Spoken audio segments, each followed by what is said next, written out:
Greetings, friends. Tonight's talk is again from the Dhammapada, the 16th chapter of the Dhammapada, known as the Piyavagga. P-I-Y-A is loosely translated to mean affection, desire, to hold dear.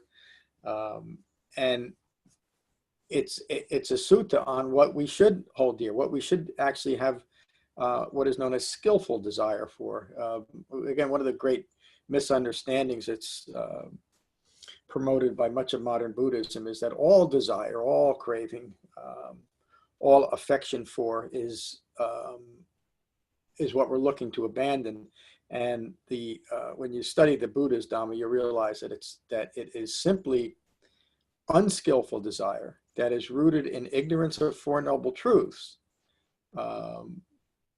rooted in fabricated or corrupted or perverted views of ourselves in relation to the world, that is to be recognized and abandoned. And unless we're willing to actually work with desire in the framework of the Eightfold Path, we're missing maybe you could call it the singular point of the Buddha's Dhamma, to understand what is appropriate to recognize as unskillful or fabricated desire, and that desire which is inclined towards or holding dear the Buddha's authentic Dhamma and authentic Dhamma practitioners, and that skillful desire. So let me read the sutta. And it starts out right getting to the point. Now remember, this is in relation to the Dhamma specifically, but also in life in general. Entangled with what is not their task, ignoring what is their task, having dismissed the goal of understanding, to grasp after what is desired, the fool envies the wise who follow the Dhamma. And what the Buddha is saying is that when we're grasping after something that is simply not the Dhamma, even though if it's called Buddhism or one of the many Mahayana and even most of the Theravadan teachings are not what the Buddha taught, grasping after those teachings is exactly what the Buddha is referring to here. Getting entangled with what is not our task. A good example might be out of misguided compassion. We are many Dhamma practitioners who really do know better, or at least should know better, get entangled with other people and then take on the task of promoting unauthentic Dhamma, and almost as a cause, rather than simply recognize that people are misguided, they're misinformed, they're engaging in tasks that are not their own.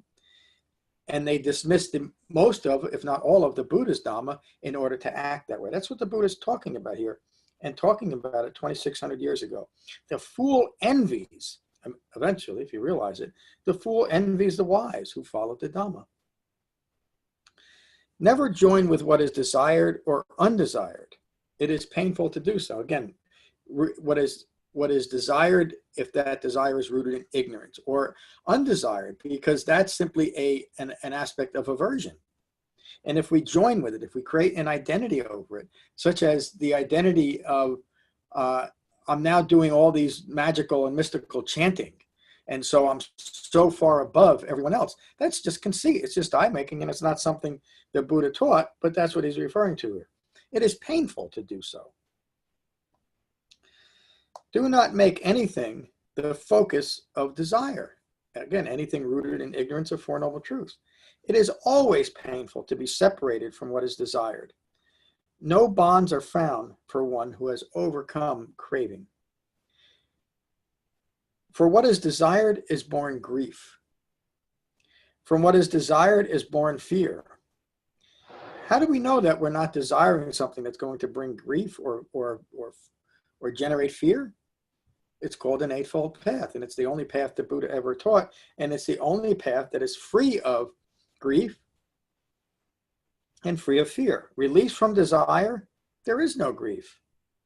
Release from desire, there is no fear. Attachment brings grief, including attachment to unauthentic or distracting so-called Dharma teachings. Attachment brings fear. Free of attachment, grief and fear cease. Lust brings grief. Lust brings fear.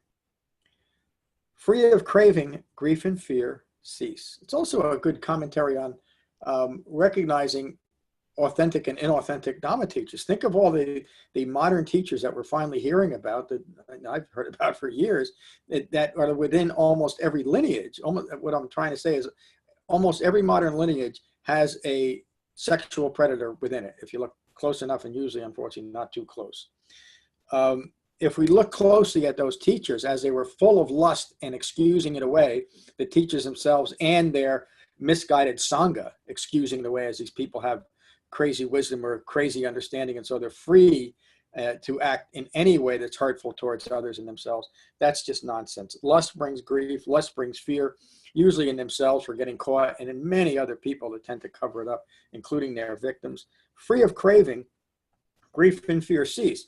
So if somebody's trying to present the Dhamma and they're crazy and they're full of fear, and we want to look at it as crazy wisdom because we're stuck in our own ideology, if they were free of craving, they'd be free of fear, and they wouldn't be acting in such a way. And also, it's a good way of recognizing an authentic Dhamma, because an authentic Dhamma, the Buddha's Dhamma, doesn't lead to more fear and more craving and more desire and more lust. People hold dear the wise Dhamma practitioner who has established virtue and skillful insight. We talk about this often. What is the insight the Buddha teaches? It's not this general insight that is promoted by the insight movement, but it's a very specific insight into the three marks of existence and framed by the Eightfold Path. Those who have realized the truth and have done what must be done, meaning develop the Eightfold Path. The wise Dhamma practitioner, intent on release from wrong views, dwells in profound wisdom, free of all sense desires. The only desire left is not a desire that is rooted in our senses, our sixth sense base, but it is rooted in understanding of what the Dhamma is. Again, affection or holding dear the true and authentic Dhamma. This Dhamma practitioner is in the stream of my Dhamma. When a person returns after a long absence, family and friends welcome them home. In the same manner, the wise Dhamma practitioner's own good deeds welcome them home. I love that line. Having welcomed them home, having left the world behind. We create in every sense, not just in some senses, not just counting on merit and gods and devas and aspirations and visualizations and endless chanting and endless bowing to deliver us towards awakening. It is through our own good deeds, meaning our own engagement with the Dhamma, that we are welcomed home to awakening, to freedom, to liberation. That's the end of the sutta. And again, it's a short and concise sutta, and it speaks entirely to the importance of holding dear the Buddha's Dhamma and losing affection for false Dhammas. Use the word Dharma because that's how they're classified. If you find benefit from this talk, please consider donation at becoming-buddha.com. Thank you. Peace.